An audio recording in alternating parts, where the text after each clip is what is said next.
101 দেখেন, প্যানেল কোডের 101। এখানে বলছে এখানে মৃত্যু ঘটানোর সুযোগ নাই, মৃত্যু ছাড়া যে কোনো ক্ষতি করতে পারবেন।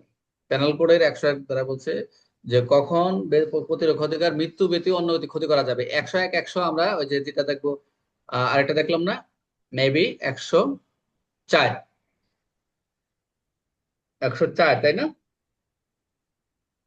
জি স্যার।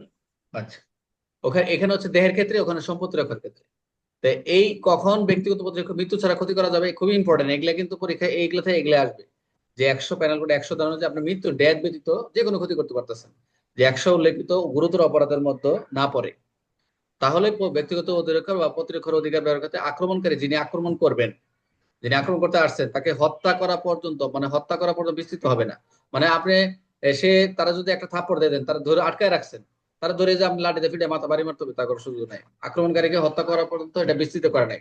তবে আক্রমণকারীর জন্য আক্রমণকারী মৃত্যু ছাড়া যে কোনো ক্ষতি করতে পারবে, এটা হচ্ছে এক কথায় পেনাল কোড 101 ধারায় বলছে কখন প্রতিরক্ষার অধিকার মৃত্যু ছাড়া অন্য ক্ষতি করা যাবে, এটা হচ্ছে এটা। তবে এটাও কিন্তু আপনি এই প্রতিরক্ষার এই অধিকার 99 ধারা সীমাবদ্ধতার অধীন।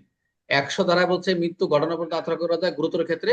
আর 101 ধারা হচ্ছে মৃত্যু নয় কিন্তু অন্য ক্ষতি করা যাবে মৃত্যু ব্যতীত। খেয়াল রাখবেন, সম্পত্তি রক্ষার ক্ষেত্রে একই, যে আপনার মৃত্যু ব্যতীত সম্পত্তি রক্ষার ক্ষেত্রে আপনি চোরে যদি সম্পত্তি চুরে নিয়ে দৌড় দিচ্ছে, এখন আপনি যদি দৌড়ে যায় তার পিছনে বাড়ি মারেন তাহলে তো হইলো না, বাড়ি মানে সে মারে ফেলেন না। সে এটা আপনার সম্পত্তি রক্ষার ক্ষেত্রে যে যে আরম্ভ হয়েছে, সম্পদ উদ্ধার করা পর্যন্ত, না উদ্ধার পর্যন্ত রেখে গেছে, ফালাই দিয়েছে, শেষ কার্যক্রম শেষ। বাট আপনি তাকে পিছন দিয়ে মারতে পারেন না। এখন যদি বাড়ি দেন, ফালাই দেওয়ার পরে যদি বাড়ি মারেন, সে যে আঘাত হয়, তাহলে কিন্তু আপনি ফেলে রেখে চলে যাওয়ার পর সে আঘাত সে মারা যায়, কিন্তু সে সে- সে আপনি বলবেন যে আমি সম্পত্তি রক্ষার ক্ষেত্রে আমি মারছি না। দেখতেছেন সে যখন বেঁচে যায় বা সে গুরুতর আঘাত হচ্ছে, হাত ভেঙে গেছে, বলতেছে "স্যার, ঠিক আছে আমি চুরি করি কিন্তু আমাকে স্যার এরপরে মারছে", তখন কিন্তু ওই যে 326 25 চলে যাবে। এরকম প্রশ্ন কিন্তু আসে, খেয়াল রাখেন। প্রশ্নের ধরন অনুযায়ী উত্তর লিখতে হবে। তাহলে 101 হচ্ছে মৃত্যু ঘটানো, আর 101 হচ্ছে মৃত্যু নয়। তাহলে আমরা হচ্ছে রাস্তায় একজন ব্যক্তি রহিমকে ঘুষি মেরে মারধর শুরু করে, কিন্তু এতে মৃত্যুর গুরুতর আঘাত আশঙ্কা নেই।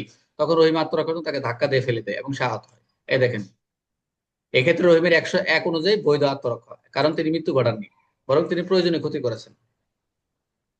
বুঝতে পারছেন? সব খালি জিম ধরে। প্রয়োজনের অধিক, হম। প্রয়োজনের অধিক ক্ষতি করা যাবে না স্যার। আচ্ছা, মৃত্যু ছাড়া ক্ষতি করার অধিকার কোন ধারা উল্লেখ করেছে? আমরা দেখলাম 101। তাহলে 101 কোন ধারায় প্রযোজ্য হবে? যে হচ্ছে 100 গুরুতর পরিস্থিতি না হলে। 101 অনুযায়ী আচ্ছা আত্মরক্ষার সীমা কি? মৃত্যু ছাড়া অন্য ক্ষতি করা যাবে। আর যাবে। আরেক 101 ধারার সীমাবদ্ধতা কোনটা? এটা হচ্ছে নিয়ন্ত্রণ পেনাল কোডের 99 এর অধীন। তাহলে 100 101 ধারার প্রধান পার্থক্য কি? একটা হচ্ছে মৃত্যু ঘটানোর অধিকার। এই ছিল মোটামুটি। আমি আর আগাবো না, আপনারা একটু গ্রুপ স্টাডি করেন। আমি বাকিগুলো কালকে, কালকে আপনাদের দুপুরে ক্লাস হবে, দুপুরে ক্লাস হবে। যদি উপস্থিতি দেখি আমি তো 3টে ক্লাস নেবো, না রাতে ক্লাস নেবো, অসুবিধা নেই। আর পরের চ্যাপ্টারে যাওয়ার আগে একটু কথা বলে নিই, ক্লাসটা এটা একটু রেকর্ড স্টপ করে দিই।